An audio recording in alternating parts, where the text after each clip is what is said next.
Hello, everyone. Welcome to ELI, the place where you get your daily dose of inspiration for entrepreneurship. And today we have with us Mr. Mahesh Krishnamurthy, who is the Managing Director of Core Integra Consulting, which is into labor law compliances and HR services for enterprises. Hi, Mahesh. Welcome to ELI. Hi, Priya, how are you? And thanks for having me here. It's our pleasure. I would request you to introduce yourself to our audience and tell us a bit about your pre-entrepreneurial journey, like where were you born and brought up, where did you study, and which all places did you work before starting with this venture? Perfect. Thanks, Priya. So let me start this way. So since you're asking for the personal and pre-information, look, I'm a hardcore Mumbaiker. I'm born and brought up, educated, studied in Mumbai. Though I have worked in different parts of the country, and I have also worked on global assignments as part of the job, but definitely not gone and settled overseas or not gone and worked on long tenures overseas. It's largely been around projects or setting up things. So for some reason, I never had the fancy of leaving our country and working overseas, though I have a good number of cousins and family members who have settled overseas and for multiple years. Um I have spent almost 1.5 decades of my initial part of my career in the banking financial services sector. So I started off my career with two prominent banks in India, IDBI Bank and ICICI Bank. From there, I moved on to capital markets. I moved on to investment banking. I moved on to NBFCs. Then I ventured into insurance. So you could say that all the waters of BFSI I tested. Uh, and I always had that entrepreneur bug in me. So even when I was in the corporate career, I used to ideally be setting up businesses, setting up operating units, transforming loss-making units to profit-making, uh, or kind of setting up subsidiaries of large ventures. So this is what typically I've been doing throughout my career. When I eventually in 2014 thought that I must step into the proper entrepreneurship. But typically, I come from a family of bankers and government servants. So, we are generally risk averse. And typically, South Indians are not known to be people who are business minded people. They're more of service oriented people. Hence, many advices of not thinking about the entrepreneurship and probably being settled where I was, which was a well paying job with a good fancy designation and title and all those kind of things. Yet, somewhere, once you are bit with that bug, you wouldn't want to let it go without attempting and without being a success or a failure. So that's when I thought I'll take a safer route. I partnered with Mahindras, so Mahindra and Mahindra, and then we set up a venture for Mahindra, which is today known as Mahindra Integrated Business Solution. So that was a kind of a safe approach to entrepreneurship where you get to build everything with the backing of a large enterprise, a large group that is available. And that was a successful venture. I spent almost 7+ years there, and it was working beautifully. Which is when in 2021 I decided to step out of that venture and move a little more or take a little more steps towards entrepreneurship, which is when I came into Core Integra. So I knew Core Integra because they were also the service partners for compliances to Mahindra Group. It's a 15-year-old company. So, which is when I thought that if I have the opportunity, let me pick up a stake in Core Integra and let me also take on the mantle as the managing director. That's how in end of 2021, I came into Core Integra. It's been close to or more than 1.5 years, close to 2 years that I'm here. And it's been a wonderful journey so far because we're really transforming and into a real rapid growth phase. And I think we have the blessings of our clients, our team, our partners, the entire market. It's really working beautifully for us. Got it. So, being the managing director of a venture, it's like a captain of the ship. So, tell us how when you started, what were the initial thought process? How did the transition happen? And what are your focus areas as the MD? Okay, so let me put it this way. And this is a question which many of the people in my professional and social circle ask me. So, one, I'm a chartered accountant. Second, I have spent half my career on the banking financial services side. Third, I have set up KPOs in my first entrepreneurial venture, which is around finance and accounts and the BPO side of it. Suddenly into HR and compliance, which technically is neither my domain nor am I qualified or experienced enough to run this kind of a venture. But if you really put some mathematics to it and you put some kind of common sense to it, you will realize that regulatory compliances, especially on the labor law side, is what is moving very rapidly currently. So when the stock market scams happened, when the meltdown happened in 2008, the government started aggressively focusing on the financial compliances, which included the compliances and the regulatory authorities for various the banking sector, the NBFC side, the insurance side, the capital market side, the taxation side. Then GST was rolled out. So the government was heavily focusing in that space, and that space is pretty matured. And today we happen to be among the best in the world when it comes to the financial compliances and the governance in that space, which is why when the globe is struggling with post-COVID recession, we are still growing at a very good rate. The government has started focusing, shifting its focus for the last 3 to 4 years on the labor law compliance side. And how that is coming also is under the aegis of ease of doing business. So you would know that India has been rapidly moving up and improving its rank across the world ranking in ease of doing business. Now, one of the important components of ease of doing business is labor law compliance. Now, there are two buckets to it. One bucket is uh, how does the compliance get fulfilled? And second is how to simplify and consolidate these compliances so that people are willing to fulfill it.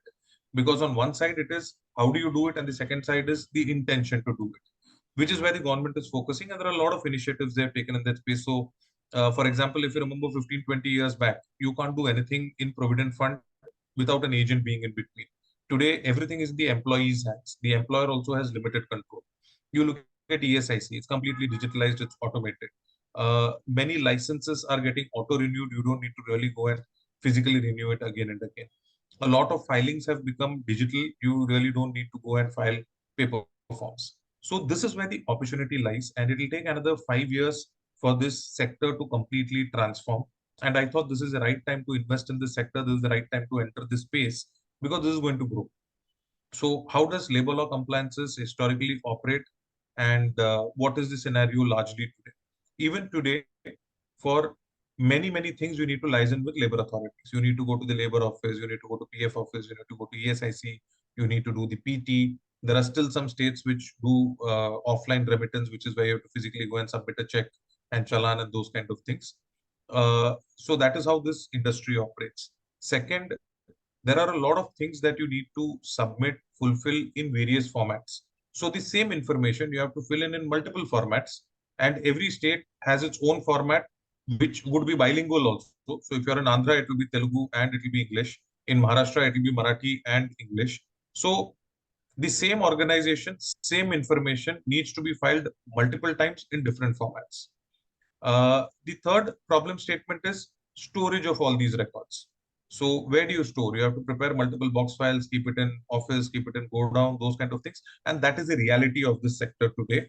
Largely not changed. Maybe you could say 20% digitalization, 80% still work in progress, which is where, again, it looks a very attractive space to be in. One, this is a domain of regional and local players. National players, even today, are just about 6 or 7. Second, most of the players do manual work. There is no technology available. And this is where Core Integra, Advantage Core Integra comes in, because one, we are a national level player. We cater to about 500 clients today across 30 industries, and we cover almost 2,000 locations pan-India. Second is, we are one of the very few, or probably the only one, which has a comprehensive technology solution for labor law compliances. If you're processing your payroll, you process your payroll in a payroll system. If you are kind of doing your accounting transactions, you are doing in an accounting ERP. The question is, where do you fulfill your labor law compliances? And that is where Control F as a software comes into picture, where typically it integrates with your HRMS, it integrates with your payroll system, it integrates with your accounting system, fetches the data, and all these things that I mentioned to you in terms of storage of records, retrieval of records, alerts, notifications of when your different licenses, registrations are expiring, generating these 967 formats, out of which some 152 happen to be in bilingual formats under some 22 acts and 400 laws and multiple filings that you need to do. Everything is done through the system in nanoseconds at a click of a button. So if you ask me frankly, 5 years down the line, the entire service scape of labor law compliances will change. Today, it is largely where you need to appoint a service provider, the service provider manually license with the authorities. 5 years down the line, all the service providers in this space will be doing only two things. One is advisory, because compliance is always a shade of gray. And second is it's going to be a technology play. So, which is where Core Integra is already ready, already prepared. And we already have a software, we already have a flourishing advisory business. We also do services. We know that in 5 years down the line, service is going to come down by almost 70-80%, but that's where the technology is going to rapidly pick up. So speaking of technology, I think every company or every product company is moving towards a SaaS model because SaaS is scalable. And so tell us, I'm just curious to understand, is compliance a space where SaaSification can be done? What are the challenges, and what are the underlying technologies that are in place to make this work? Perfect. So, interestingly, SaaS exists, and probably there are, other than us, there is only one more player in this space who offers the technology on a SaaS basis. But that is again not as comprehensive as what our product is. It has its own limitations. So, interestingly, we started building the software in 2014, and the software was primarily built for our own consumption because we wanted to reduce the cost of hiring a lot of operational resources. We wanted to make things more convenient in terms of having it on the technology platform. We wanted to eliminate a lot of paperwork and thereby also give a different experience to our clients, which they didn't have otherwise in the market. Come COVID 2020, when everything was shut, you really can't access the labor authorities, you can't access the government officials, you can't access your office, you can't access your clients can't access you, which is where the clients then requested, can you at least give the software so we know that we can do certain things ourselves? So, which is where the entire idea came into our head that why don't we start offering it on a SaaS basis? And that picked up pretty rapidly. So, today, out of my 500 clients, almost 100 plus clients happen to be SaaS clients. The remaining 400 are service clients. And this is something which is increasing. So, there are many companies which have people who are competent in handling the labor law compliances. Now, when they're competent in handling the labor law compliances, the question that comes is, should I do it manually or can I get a software? Which is when they say that, okay, instead of outsourcing my services, can I just pick up your software? And that's where we offer it on a SaaS basis. And to answer your question, SaaS is going to grow in a big, big way. And today we are probably the only player in the market in this space who has the complete value chain. So when I say complete value chain, we have HRMS softwares, we have payroll engine, we have the labor law compliance platform, we have the compliance management tool. We are one of the few companies which also has software for provident fund trust operations, and we are heavily into robotic process automations, where we follow the motto that our human beings, which is there in our team, our human resources, are supposed to focus on qualitative work and spend maximum time with the clients. The machine is supposed to do the quantitative, repetitive tasks, and that is something which we have achieved beautifully. And hence we have a separate subsidiary itself which we have created, which is our IT organization. Currently it has more than 50-55 people in different roles that operate over there. So where typically any company would outsource these to four vendors, different vendors, we are the only person or the only company which handles the entire value chain. So these four vendors work is done by us, whether you want it as a software or you want it as services or you want both services and software. Got it.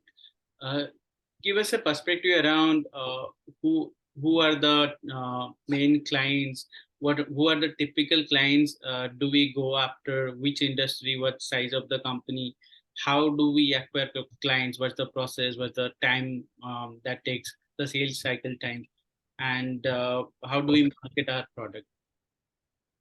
Okay.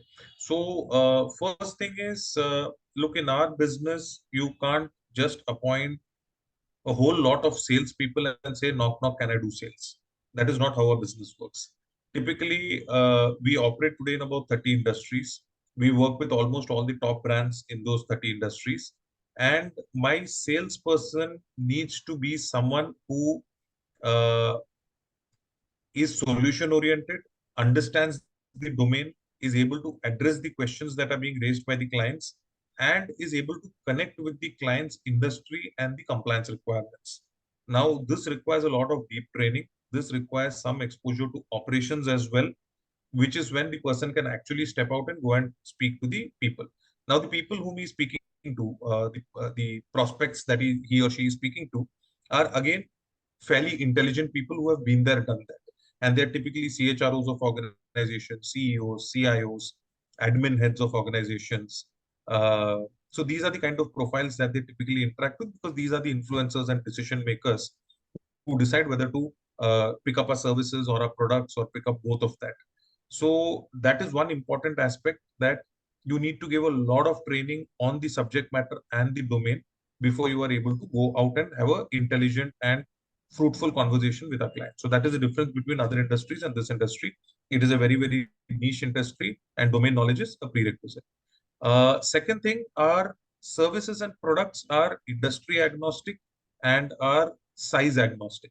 So we work with startups also. We work with very, very large enterprises also, which would include the BSE 30 and Nifty 50 companies as well. So we have a wide range of spectrum for that.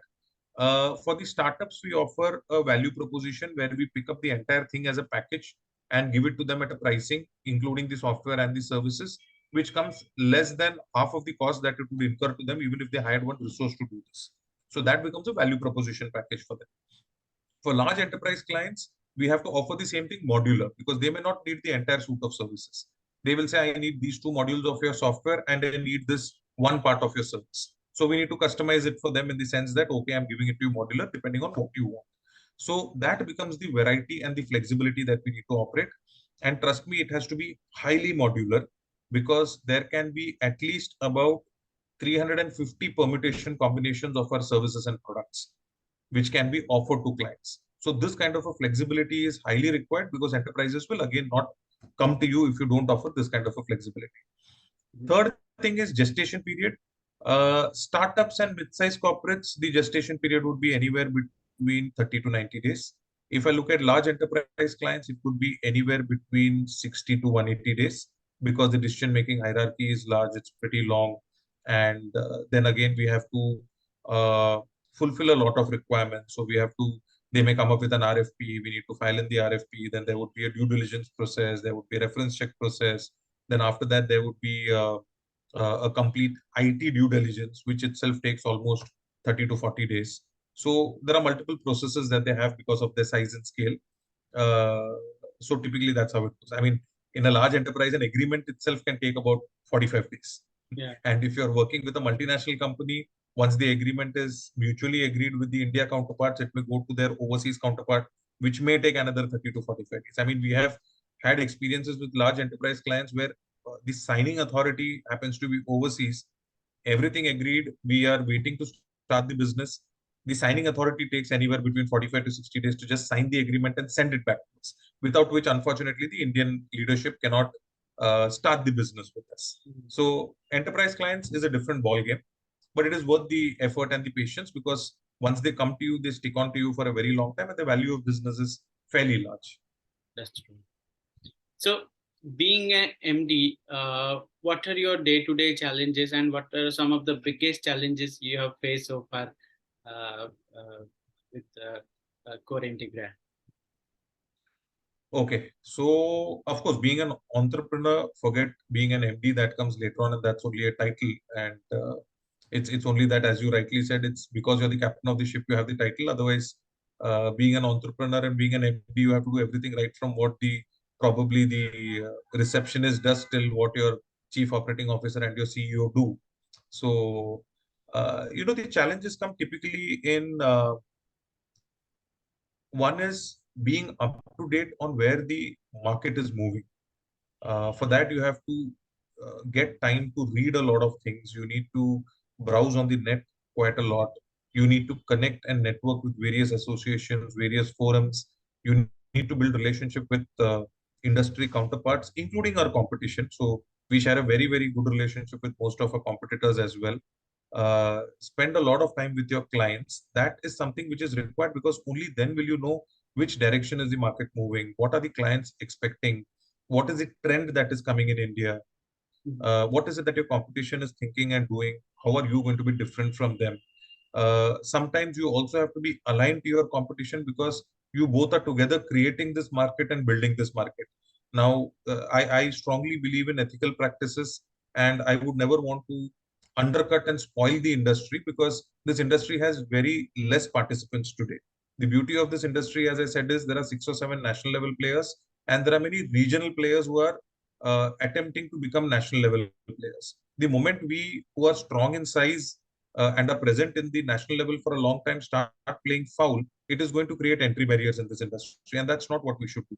We should have a healthy competition, and typically we 6, 7 national level players put together don't cater to more than 5% of this market. So 95% of the market is still underpenetrated, and it's a fair play for all of us to venture. So a lot of time that I spent is around this piece. Second is uh, operational excellence is something which I'm very passionate about. And a lot of time gets spent on that because you have to actually get down at transaction level and understand what is the disconnect that is there either in the product, the service, what my people are thinking and delivering, and what the client's expectation is. So this you will understand only if you get deep into the transactions and try to actually understand the entire workflow and value chain. Third thing I'm passionate about technology. I spend a lot of time in trying to think what are the future innovations that we can build in the product. And I can say that with that kind of brainstorming sessions with my tech team, today we have the roadmap very clear till March 25. So till March 25, I have very clear visibility what is going to come when in the product, in which quarter, which month. So I know very clearly that my next sprint release is on 25th of July. After that, the sprint release is on 18th of August. After that, the sprint release is on 30th of September. So that kind of a clarity we have, and we know what is going to come. Other than that, of course, looking at what newer technologies we can introduce, how we can partner, integrate, how we can actually develop the entire local and regional compliance community through synergies and partnerships to protect their interest as well and grow in business along with us. So I spend a lot of time around all these kind of things. Fortunately, I do have a CEO, national sales head, CEO, CFO, CIO, who take care of the day-to-day operations, transactions, and those troubleshootings of exceptional situations. Hence, I'm able to spend more and more time in doing these kind of things. Okay.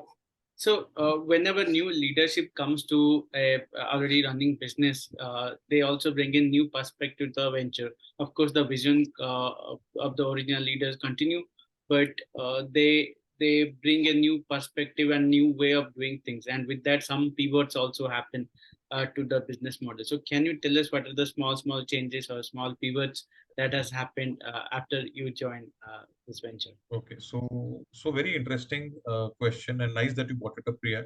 Uh, so sometimes I feel it's easy to start something from scratch because you're building everything yourself, and it's your ideas which are getting on the plate, and it is something which you have the liberty to change because you're still small, you're growing. It's just from scratch.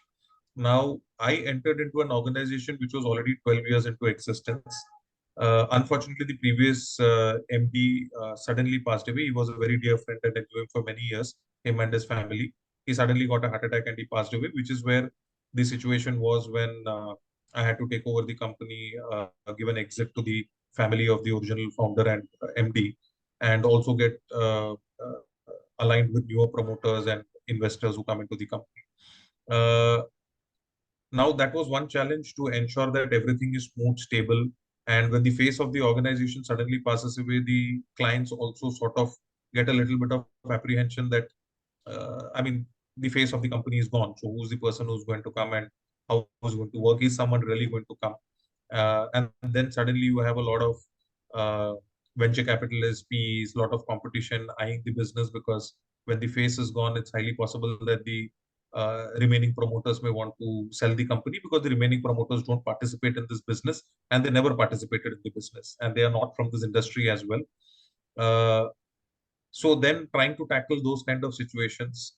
Third is the advantage I have is that more than 50% of my people are more than 5 years in this organization. So they have a connect with the original founder of the organization, their erstwhile MD. And at every step, they try to compare, oh, that person was like this person is like this, in spite of the fact that I knew most of them because I was on the client side. But still, that comparison always happens.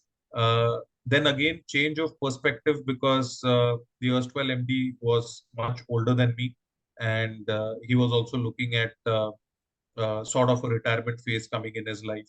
And suddenly, from there, a new person comes in and says that, oh, we have got to speak about growth, and we'll be in the next 3 to 5 years, we'll be the number one regulatory compliances and RegTech player in India.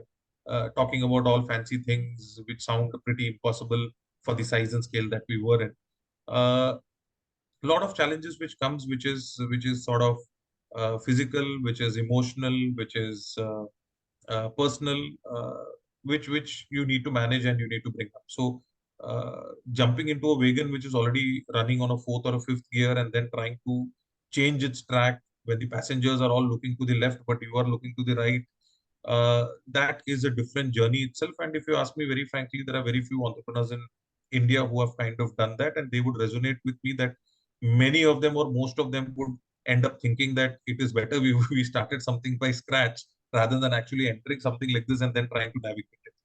So, but it's been a beautiful journey. I think in the last 1.5 years, we've almost, in fact, more than doubled our revenues. We are completely profitable. We are absolutely debt free. We sit on cash reserves. We have appointed a M&A agency which is scouting deals for us, and we are looking at inorganic growth to grow rapidly and further. So, from a company which was looking at sort of diluting its stake to a company which is today cash rich and looking at inorganic growth by acquiring other companies in this synergized segment, speaks volumes about the success that this company and this team has been able to build. The team itself has been incredible because they have turned around the strategy almost with the kind of agility that you would never find and expect in an organization of this size.